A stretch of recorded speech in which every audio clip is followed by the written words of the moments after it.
Item ಯಾವುದೇ ಇರಲಿ try ಮಾಡಿ ಆಚಿ ಚಿಕನ್ ಮಸಾಲಾ. ಆಚಿ ಚಿಕನ್ ಮಸಾಲಾ. ಸಿಎಂ ಸಿದ್ದರಾಮಯ್ಯ ಲೆಕ್ಕಾಚಾರ ಆರಂಭವಾಗಿದೆ. ಸಿಎಂ ಸಿದ್ದರಾಮಯ್ಯ ಅವರ ದಾಖಲೆಯ ಬಜೆಟ್ ಮಂಡನೆ ಶುರುವಾಗಿದೆ. ಸಹಜವಾಗಿ ನಿರೀಕ್ಷೆ ಇದೆ. ಗ್ಯಾರಂಟಿಯ ಹೊರತಾಗಿಯೂ ಕೂಡ ಬೇರೆ ಬೇರೆ ಯೋಜನೆಗಳನ್ನ ನಿರೀಕ್ಷೆ ಮಾಡಬಹುದಾ ಅನ್ನೋದು ರಾಮನವರು ಕೂಡ ಈಗ ಓದ್ತಾ ಇದ್ದಾರೆ. ನೋಡ್ತಾ ಇದ್ರಿ, ಬಜೆಟ್ ಆರಂಭ ಆಗ್ತಾ ಇದೆ. ಗಣರಾಜ್ಯವಾಗಿ ರಚಿಸಲು ಮತ್ತು ಸಮಸ್ತ ನಾಗರಿಕರಿಗೆ ಸಾಮಾಜಿಕ ಆರ್ಥಿಕ ಮತ್ತು ರಾಜಕೀಯ ನ್ಯಾಯ, ವಿಚಾರ ಅಭಿವ್ಯಕ್ತಿ, ವಿಶ್ವಾಸ, ಧರ್ಮಶ್ರದ್ಧೆ ಮತ್ತು ಉಪಾಸನಾ ಸ್ವಾತಂತ್ರ್ಯ, ಸ್ಥಾನಮಾನ ಹಾಗೂ ಅವಕಾಶ ಸಮಾನತೆ ದೊರೆಯುವಂತೆ ಮಾಡಲು ಮತ್ತು ವ್ಯಕ್ತಿ ಗೌರವವನ್ನು, ರಾಷ್ಟ್ರದ ಏಕತೆಯನ್ನು ಹಾಗೂ ಅಖಂಡತೆಯನ್ನು ಸುನಿಶ್ಚಿತಗೊಳಿಸಿ ಅವರಲ್ಲಿ ಭ್ರಾತೃಭಾವನೆಯನ್ನು ವರ್ಧಿಸಲು ಶ್ರದ್ಧಾಪೂರ್ವಕ ಸಂಕಲ್ಪ ಮಾಡಿದವರಾಗಿ ನಮ್ಮ ಸಂವಿಧಾನ ಸಭೆಯಲ್ಲಿ 1949ನೇ ಇಸವಿ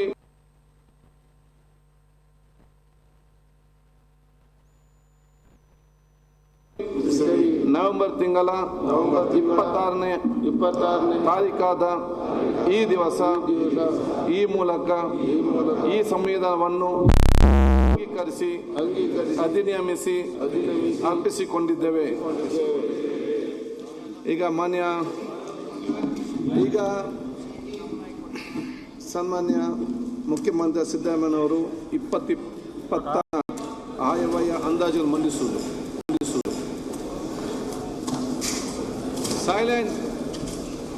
ಸನ್ಮಾನ್ಯ ಸಭಾಧ್ಯಕ್ಷರೇ, 2026-27ನೇ ಸಾಲಿನ ಆಯವ್ಯಯವನ್ನು ಸದನದ ಮುಂದೆ ಮಂಡಿಸಲು ನನಗೆ ಸಂತೋಷವಾಗುತ್ತಿದೆ. ಪ್ರಗತಿಶೀಲ ರಾಜ್ಯದ ಜನರ ತೆರಿಗೆ ಹಣಕ್ಕೆ ಪ್ರಮುಖ ಟ್ರಸ್ಟಿಯಾದ ನಾನು ಸರ್ವರ ಏಳಿಗೆಯನ್ನು ಬಯಸಿ 17ನೇ ಆಯವ್ಯಯವನ್ನು ಮಂಡಿಸುತ್ತಿದ್ದೇನೆ. ನಾಡಿನ 7 ಕೋಟಿ ಕನ್ನಡಿಗರ ನಿರೀಕ್ಷೆಗಳನ್ನು ನಾವು ಅರಿತಿದ್ದೇವೆ. ಅವರ ಕನಸುಗಳನ್ನು ನನಸು ಮಾಡುವ ನಿಟ್ಟಿನಲ್ಲಿ ನಮ್ಮ ಸರ್ಕಾರ ಬದ್ಧತೆಯಿಂದ ಕಾರ್ಯನಿರ್ವಹಿಸುತ್ತಿದೆ.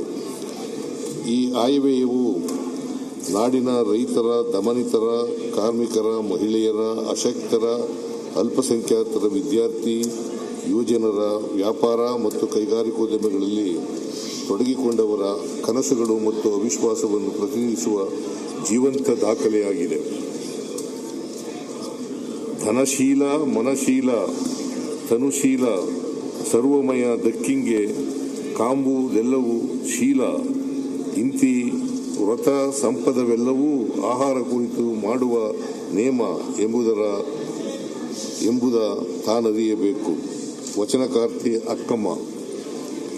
ನಾವು ರೂಪಿಸುವ ಯೋಜನೆಗಳು, ವಿನಿಯೋಗಿಸುವ ಅನುದಾನಗಳು ಯಾರ ಏಳಿಗೆಯನ್ನು ಬಯಸುತ್ತವೆ, ಅವುಗಳು ಸದುದ್ದೇಶದಿಂದ ರೂಪುಗೊಂಡಿವೆಯೇ ಎಂಬುದನ್ನು ಅರಿತು ಮುನ್ನಡೆಯಬೇಕಾಗಿದೆ. ಜನಕೇಂದ್ರಿತ ಆರ್ಥಿಕ ತತ್ವಗಳ ಮೂಲಬಿಂದು ಇದೇ ಆಗಿದೆ. ಈ ವಿಚಾರದಲ್ಲಿ ನಾವು ಸ್ಪಷ್ಟವಾಗಿದ್ದೇವೆ. ಸರ್ವೋದಯವಾಗಲೇ ಸರ್ವರಲಿ ಎಂಬ ಕವಿವಾಣಿಯು ನಮ್ಮ ಸಮಗ್ರ ಅಭಿವೃದ್ಧಿಯ ದೀಕ್ಷೆಯೂ ಆಗಿದೆ. ಕರ್ನಾಟಕವು ರಾಷ್ಟ್ರೀಯ, ಅಂತಾರಾಷ್ಟ್ರೀಯ ವಾಣಿಜ್ಯ ರಂಗದಲ್ಲಿ ಅದ್ವಿತೀಯ ಪಾತ್ರ ವಹಿಸುತ್ತಿದೆ. ಕೃತಕ ಬುದ್ಧಿಮತ್ತೆಯ ಆರ್ಟಿಫಿಷಿಯಲ್ ಇಂಟೆಲಿಜೆನ್ಸ್ ಕ್ರಾಂತಿಕಾರಕ ಬೆಳವಣಿಗೆಗಳಿಂದ ಜಾಗತಿಕ ಉತ್ಪಾದನಾ ವಿಧಾನಗಳು ದಿನದಿನಕ್ಕೂ ಬದಲಾಗುತ್ತಿವೆ. ವಿಜ್ಞಾನ ತಂತ್ರಜ್ಞಾನಗಳಲ್ಲಿನ ಹೊಸತನಗಳು ರಾಜ್ಯದ ಸ್ಥಿತಿಗತಿಗಳನ್ನು ನಿರ್ಧರಿಸುವ ನಿರ್ಣಾಯಕ ಸಂಗತಿಗಳಾಗಿವೆ. ಈ ಸಂದರ್ಭದಲ್ಲಿ ನಾವು ಬೆಂಕಿಯನ್ನು ಬೆಳಕಾಗಿಸಿಕೊಳ್ಳುವ ಸಂಕಲ್ಪ ಹೊತ್ತು ಮುನ್ನಡೆಯಬೇಕಾಗಿದೆ ಎಂಬ ಎಚ್ಚರದಿಂದಲೇ ಈ ಆಯವ್ಯಯವನ್ನು ಮಂಡಿಸುತ್ತಿದ್ದೇನೆ. ರಾಷ್ಟ್ರದ ಅಭಿವೃದ್ಧಿಯ ಸರ್ವ ಕ್ಷೇತ್ರಗಳಲ್ಲೂ ನಮ್ಮ ರಾಜ್ಯವು ಮುಂಚೂಣಿಯಲ್ಲಿದೆ. ಅತಿ ಹೆಚ್ಚು ತೆರಿಗೆ ಸಂಪನ್ಮೂಲಗಳನ್ನು ಸಂಗ್ರಹಿಸಿ ಕೊಡುವ ಪ್ರಮುಖ ರಾಜ್ಯವಾಗಿದೆ. ಹೆಚ್ಚು ಹಾಲು ಕೊಡುವ ಹಸು ಎಮ್ಮೆಗಳಿಗೆ ಹೆಚ್ಚಿನ ಆರೈಕೆಯ ಅಗತ್ಯವೂ ಇರುತ್ತದೆ. ಅವು ಬಡವಾದರೆ ಗೋವಳಿಗನು ಸಂಕಷ್ಟಕ್ಕೆ ಸಿಲುಕುತ್ತಾನೆ ಎಂಬುದು ಭೀಷ್ಮನ ತತ್ವ. ಇದನ್ನು ಅರಿತು ಒಕ್ಕೂಟ ಸರ್ಕಾರವು ರಾಜ್ಯದ ಬೇಡಿಕೆಗಳ ಬಗ್ಗೆ ಸಂವೇದನಾಶೀಲತೆಯಿಂದ ವರ್ತಿಸಬೇಕೆಂದು ಆಗ್ರಹಿಸುತ್ತೇವೆ. ಭಾರತದಂಥ ವೈವಿಧ್ಯಮಯ ಸಂಸ್ಕೃತಿಗಳ ರಾಷ್ಟ್ರವು ಸಹಕಾರಿ ಒಕ್ಕೂಟ ವ್ಯವಸ್ಥೆಯಿಂದ ಮಾತ್ರವೇ ಅಭಿವೃದ್ಧಿ ಸಾಧಿಸಬಹುದಾಗಿದೆ. 2023ರಲ್ಲಿ ನಾವು ಅಧಿಕಾರಕ್ಕೆ ಬಂದ ಕೂಡಲೇ ಸಾರ್ವತ್ರಿಕ ಮೂಲ ಆದಾಯ ಪರಿಕಲ್ಪನೆಗಳಾದ ಗ್ಯಾರಂಟಿ ಯೋಜನೆಗಳ ಮೂಲಕ ಜನರಿಗೆ ಆರ್ಥಿಕ ಸುಭದ್ರತೆ ಮತ್ತು ಸಾಮಾಜಿಕ ಸುಸ್ಥಿರತೆ ಒದಗಿಸುವುದಕ್ಕೆ ಆದ್ಯತೆ ನೀಡಿದೆವು. ಈ ಯೋಜನೆಗಳು ಇಂದು ಕೋಟ್ಯಾಂತರ ಕುಟುಂಬಗಳ ಆರ್ಥಿಕ ಸ್ಥಿತಿಯನ್ನು ಸುಧಾರಿಸಿ ಜನರ ಕೊಂಡುಕೊಳ್ಳುವ ಸಾಮರ್ಥ್ಯವನ್ನು ಹೆಚ್ಚಿಸಿವೆ ಎಂದು ದೇಶ ವಿದೇಶಗಳ ಪ್ರಮುಖ ಅಧ್ಯಯನಗಳು ತೋರಿಸಿಕೊಡುತ್ತವೆ. ಕಲ್ಯಾಣ ಯೋಜನೆಗಳ ಜೊತೆಗೆ ಹೆಚ್ಚಿನ ಬಂಡವಾಳ ಹೂಡಿಕೆ, ಮೂಲಸೌಕರ್ಯ ಅಭಿವೃದ್ಧಿ ಮತ್ತು ದೀರ್ಘಕಾಲೀನ ಆರ್ಥಿಕ ಪರಿವರ್ತನೆಗಳತ್ತಲೂ ಗಮನ ಹರಿಸಿದ್ದೇವೆ.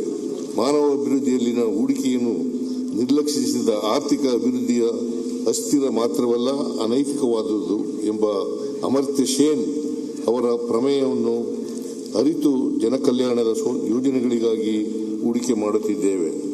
ನಾವು ಕರ್ನಾಟಕದ್ದೇ ಆದ ಸಶಕ್ತ ಹಾಗೂ ಸುಸ್ಥಿರ ಅಭಿವೃದ್ಧಿ ಮಾದರಿಗಳನ್ನು ರೂಪಿಸುತ್ತಿದ್ದೇವೆ. ಅವುಗಳನ್ನು 11G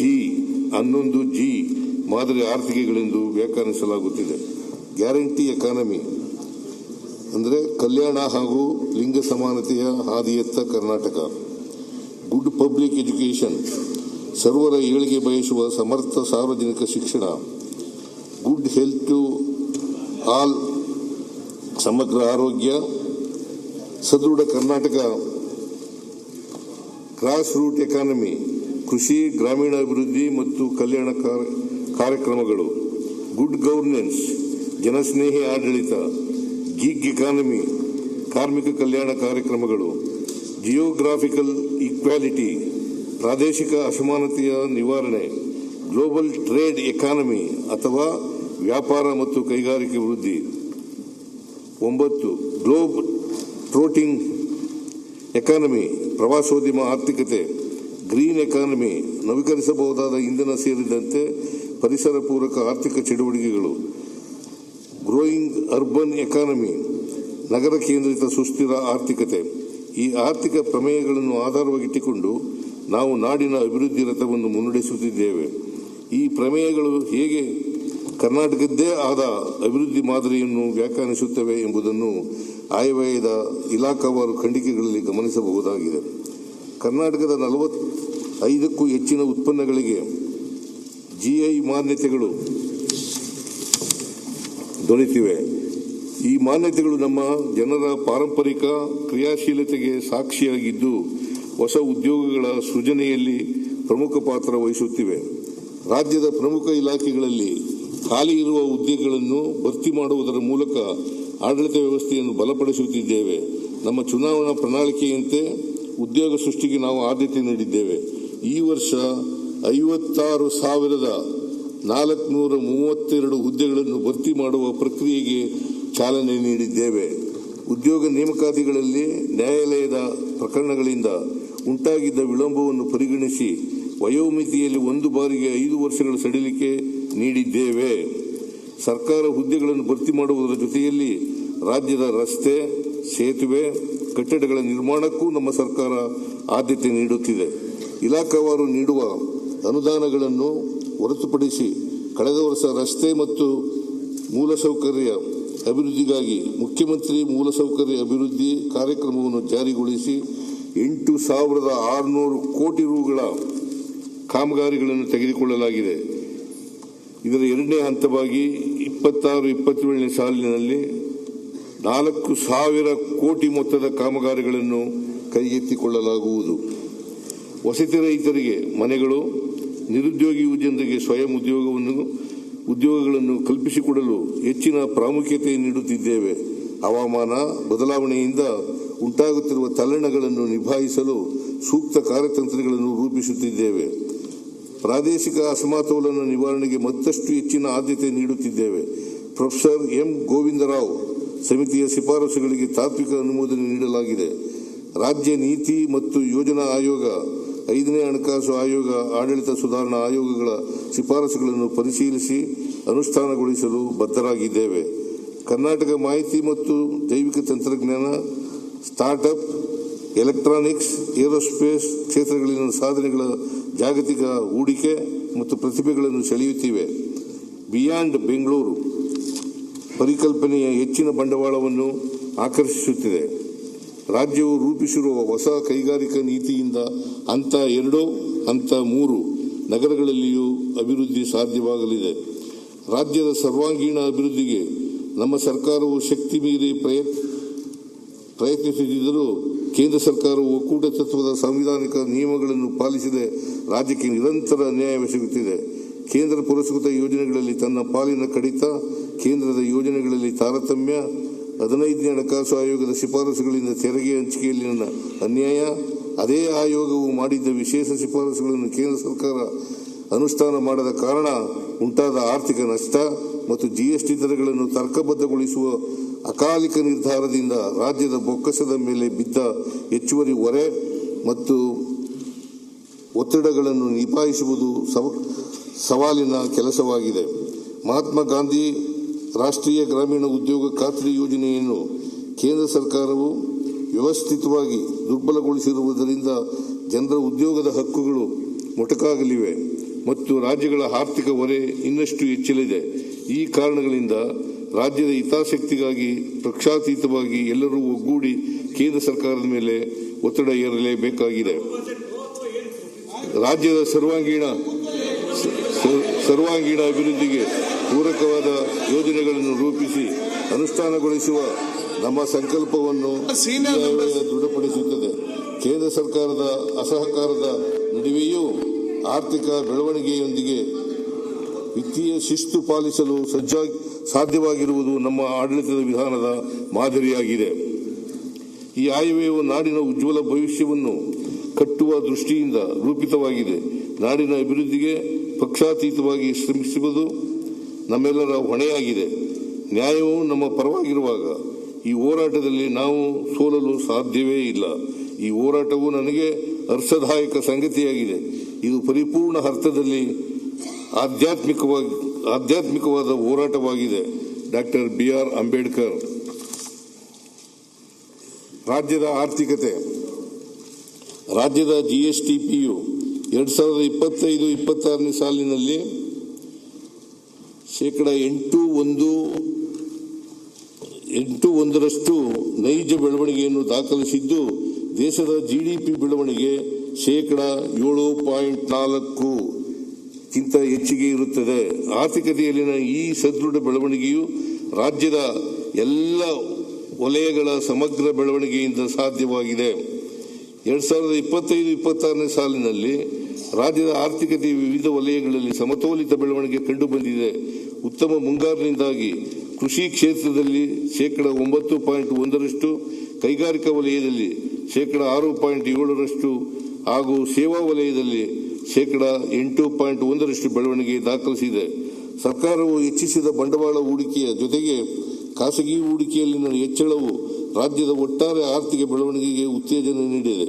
2025-26ನೇ ಮೊದಲಾರ್ಧದಲ್ಲಿ ರಾಜ್ಯಕ್ಕೆ 9.4 ಬಿಲಿಯನ್ ಅಮೆರಿಕನ್ ಡಾಲರ್ಗಳಷ್ಟು ವಿದೇಶಿ ಹೂಡಿಕೆಯಾಗಿರುತ್ತದೆ. ಇದು ದೇಶದ ಒಟ್ಟು ವಿದೇಶಿ ಒಳಹರಿವಿನ 26.7% ಇರುತ್ತದೆ ಹಾಗೂ ಕಳೆದ ವರ್ಷಕ್ಕಿಂತ 2.6 ಪಟ್ಟು ಹೆಚ್ಚಳವನ್ನು ದಾಖಲಿಸಿದೆ. ಹಿಂದಿನ ವರ್ಷಕ್ಕೆ ಹೋಲಿಸಿದರೆ 2025-26ರ ಮೊದಲಾರ್ಧದಲ್ಲಿ ಮಹಾರಾಷ್ಟ್ರ, ಗುಜರಾತ್ ಮತ್ತು ದೆಹಲಿಯಂತೆಯ ಪ್ರಮುಖ ರಾಜ್ಯಗಳೆಲ್ಲ ವಿದೇಶಿ ಒಳಹರಿವು ಕಡಿಮೆಯಾದರೂ ನಮ್ಮ ರಾಜ್ಯಕ್ಕೆ ಹೆಚ್ಚಿನ ವಿದೇಶಿ ಹೂಡಿಕೆಯಾಗಿದೆ. ಕೈಗಾರಿಕಾ ನೀತಿ 2025-30 ಜಾರಿಗೊಳಿಸುವುದರಿಂದ ಇನ್ನೂ ಹೆಚ್ಚು ಹೂಡಿಕೆಯನ್ನು ನಿರೀಕ್ಷಿಸಲಾಗಿದೆ. ಭಾರತದಲ್ಲಿ ಜಾಗತಿಕವಾಗಿ ಸಮೀಕೃತವಾಗಿರುವ ರಾಜ್ಯ ಆರ್ಥಿಕತೆಗಳಲ್ಲಿ ಕರ್ನಾಟಕವು ಒಂದಾಗಿದೆ. ಮಾಹಿತಿ ತಂತ್ರಜ್ಞಾನ ಮತ್ತು IT ಸಂಬಂಧಿತ ಸೇವೆಗಳು, ಜೈವಿಕ ತಂತ್ರಜ್ಞಾನ, ಏರೋಸ್ಪೇಸ್ ಮತ್ತು ರಕ್ಷಣಾ ಕ್ಷೇತ್ರದ ಉತ್ಪಾದನೆ, ಎಲೆಕ್ಟ್ರಾನಿಕ್ ಮತ್ತು ಸೆಮಿಕಂಡಕ್ಟರ್ ವಿನ್ಯಾಸ, ಸ್ಟಾರ್ಟ್ಅಪ್ ಮತ್ತು ಮುಂದುವರಿದ ಉತ್ಪಾದನೆಯಲ್ಲಿ ನಮ್ಮ ರಾಜ್ಯದ ನಾಯಕತ್ವವು ಭಾರತದ ರಫ್ತು ಕ್ಷೇತ್ರ ಮತ್ತು ವಿದೇಶಿ ನೇರ ಹೂಡಿಕೆಯ ಒಳಹರಿವುಗಳಿಗೆ ಪ್ರಮುಖ ಕೊಡುಗೆದಾರರನ್ನಾಗಿ ಮಾಡಿದೆ. ಆದರೆ ವಿದೇಶಿ ವಿನಿಮಯಗಳಲ್ಲಿ ಇತ್ತೀಚೆಗೆ ಪ್ರಸ್ತಾಪಿಸಲಾಗಿರುವ ಸುಂಕ ಕ್ರಮಗಳು ಮತ್ತು ಅಮೆರಿಕ ಸೇರಿದಂತೆ ಇತರ ಪ್ರಮುಖ ದೇಶಗಳೊಂದಿಗೆ ವಾಣಿಜ್ಯ ಒಪ್ಪಂದವು ನಮ್ಮ ರಾಜ್ಯದ ಆರ್ಥಿಕತೆಯ ಮೇಲೆ ಪರಿಣಾಮ ಬೀರಲಿದೆ. ಕರ್ನಾಟಕದಂತಹ ಜಾಗತಿಕವಾಗಿ ಸಮೀಕೃತ ರಾಜ್ಯಗಳ ಹಿತಾಸಕ್ತಿಗಳನ್ನು ವ್ಯಾಪಾರ ನೀತಿ ರೂಪಿಸುವಲ್ಲಿ ಪರಿಗಣಿಸುವುದು ಅಷ್ಟೇ ಮುಖ್ಯವಾಗಿರುತ್ತದೆ. ಸಹಕಾರಿ ಒಕ್ಕೂಟದ ನಿಜಾರ್ಥದಲ್ಲಿ ಕೇಂದ್ರ ಮತ್ತು ರಾಜ್ಯಗಳ ನಡುವಿನ ಒಡನಾಟವು ದೇಶದ ವಿದೇಶಿ ವ್ಯವಹಾರಗಳನ್ನು ಬಲಪಡಿಸುವುದರ ಜೊತೆಗೆ ಪ್ರಾದೇಶಿಕ ಆರ್ಥಿಕ ಹಿತಾಸಕ್ತಿಗಳನ್ನು ರಕ್ಷಿಸುವ ನಿಟ್ಟಿನಲ್ಲಿ ಕಾರ್ಯನಿರ್ವಹಿಸಬೇಕು. ದೇಶದ ಆರ್ಥಿಕ ಅಭಿವೃದ್ಧಿಗೆ ರಾಜ್ಯವು ಸದಾ ಸಕ್ರಿಯವಾಗಿ ಕೊಡುಗೆ ನೀಡುತ್ತಿದ್ದು, ಕೇಂದ್ರ ಸರ್ಕಾರದೊಂದಿಗೆ ಈ ಸಹಕಾರವನ್ನು ಮುಂದುವರಿಸಲಾಗುವುದು. ರಾಜ್ಯದ ಹಣಕಾಸು ಪರಿಸ್ಥಿತಿ. ಕರ್ನಾಟಕವು ತನ್ನ ಸದೃಢ ವಿತ್ತೀಯ ನಿರ್ವಹಣೆ ಮತ್ತು ಸಂಪನ್ಮೂಲ ಕ್ರೋಢೀಕರಣ ಸಾಮರ್ಥ್ಯದೊಂದಿಗೆ ಮುಂದೆ ಸಾಗುತ್ತಿದೆ. ಆದಾಗ್ಯೂ ಕೇಂದ್ರ ಸರ್ಕಾರವು ಜಾರಿಗೆ ತಂದ ತೆರಿಗೆ ನೀತಿ ಬದಲಾವಣೆಗಳಿಂದ ರಾಜ್ಯದ ರಾಜಸ್ವ ಸಂಗ್ರಹಣೆಗೆ ಸವಾಲುಗಳು ಎದುರಾಗಿವೆ. ಈ ಸವಾಲುಗಳ ನಡುವೆಯೂ ನಮ್ಮ ಸರ್ಕಾರವು ಕೈಗೊಂಡ ಪರಿಣಾಮಕಾರಿ ಸಂಪನ್ಮೂಲ ಕ್ರೋಢೀಕರಣ ಕ್ರಮಗಳ ಫಲವಾಗಿ ರಾಜ್ಯದ ಸ್ವಂತ ರಾಜಸ್ವ ಸಂಗ್ರಹಣೆಯಲ್ಲಿ ಸ್ಥಿರತೆ ಸಾಧಿಸಲಾಗಿದೆ. 2024-25 ರಾಜಸ್ವ ಸಂಗ್ರಹಣೆಗೆ ಹೋಲಿಸಿದರೆ 2025-26 ಪುರಸ್ಕೃತ ಅಂದಾಜುಗಳಲ್ಲಿ ರಾಜ್ಯದ ಸ್ವಂತ ರಾಜಸ್ವವು 8.3% ಬೆಳವಣಿಗೆ ದಾಖಲಿಸಿದೆ. ಸರಕು ಮತ್ತು ಸೇವಾ ತೆರಿಗೆ ಅಂದರೆ GST ರಾಜ್ಯದ ತೆರಿಗೆ ಆದಾಯದ ಪ್ರಮುಖ ರಾಜಸ್ವವಾಗಿದೆ. ರಾಜ್ಯದ ಸ್ವಂತ ತೆರಿಗೆ ರಾಜಸ್ವದಲ್ಲಿ GST ರಾಜಸ್ವವು 43% ಪಾಲು ಹೊಂದಿದೆ. GST ರಾಜಸ್ವ ಸಂಗ್ರಹಣೆಯಲ್ಲಿ ಕರ್ನಾಟಕವು ದೇಶದಲ್ಲಿಯೇ 2ನೇ ಸ್ಥಾನದಲ್ಲಿದೆ. ಕೇಂದ್ರ ಸರ್ಕಾರವು ಆರ್ಥಿಕ ವರ್ಷದ ಮಧ್ಯದಲ್ಲಿ ಅನಿರೀಕ್ಷಿತವಾಗಿ GST ದರ ತರ್ಕಬದ್ಧಗೊಳಿಸಿದ್ದರಿಂದ ರಾಜ್ಯದ ರಾಜಸ್ವ ಸಂಗ್ರಹಣೆಯು ಮತ್ತಷ್ಟು ಇಳಿಕೆಯಾಗಿದೆ. 2025-26 ಸಾಲಿನಲ್ಲಿ GST ತರ್ಕಬದ್ಧಗೊಳಿಸುವಿಕೆಗೂ ಮುನ್ನ ರಾಜ್ಯದ ಸರಾಸರಿ ಮಾಸಿಕ GST ರಾಜಸ್ವ ಸಂಗ್ರಹಣೆಯು 10% ಬೆಳವಣಿಗೆಯನ್ನು ದಾಖಲಿಸಿತ್ತು. ಆದರೆ ದರ ತರ್ಕಬದ್ಧಗೊಳಿಸುವಿಕೆಯ ನಂತರ GST ಸಂಗ್ರಹಣೆಯ ಮಾಸಿಕ ಬೆಳವಣಿಗೆಯು 4% ಕಡಿಮೆಯಾಗಿದೆ. ಪ್ರಸ್ತಾವಿತ ದರ ಪರಿಷ್ಕರಣೆಯಿಂದ ಪ್ರಸಕ್ತ ಸಾಲಿಗೆ ರಾಜ್ಯದ GST ಸಂಗ್ರಹಣೆಯ ಅಂದಾಜು 10,000 ಕೋಟಿ ರೂಗಳ ಕೊರತೆ ಉಂಟಾಗಿದೆ. ಮುಂದಿನ ವರ್ಷದಲ್ಲಿ 15,000 ಕೋಟಿ ರೂಗಳ ರಾಜಸ್ವ ಕೊರತೆಯನ್ನು ಅಂದಾಜಿಸಲಾಗಿದೆ. ರಾಷ್ಟ್ರೀಯ ಮಟ್ಟದಲ್ಲಿಯೂ ಸಹ GST ರಾಜಸ್ವ ಸಂಗ್ರಹಣೆಯು ನಿರಾಶಾದಾಯಕವಾಗಿದೆ. 2025-26 ಸಾಲಿನ ಕೇಂದ್ರ ಸರ್ಕಾರದ ಆಯವ್ಯಯ ಅಂದಾಜುಗಳಿಗೆ ಹೋಲಿಸಿದರೆ ಪರಿಷ್ಕೃತ ಅಂದಾಜುಗಳಲ್ಲಿ GST ಸಂಗ್ರಹಣೆಯು 11% ಇಳಿಕೆಯಾಗಿದೆ ಹಾಗೂ 26-27 ಆಯವ್ಯಯ ಅಂದಾಜುಗಳಲ್ಲಿ 13.4% ಇಳಿಕೆಯಾಗಿದೆ. ಇದನ್ನು 2024-25 ವಾಸ್ತವ ಸಂಗ್ರಹಣೆಗಿಂತಲೂ ಕಡಿಮೆಯಾಗಿದೆ.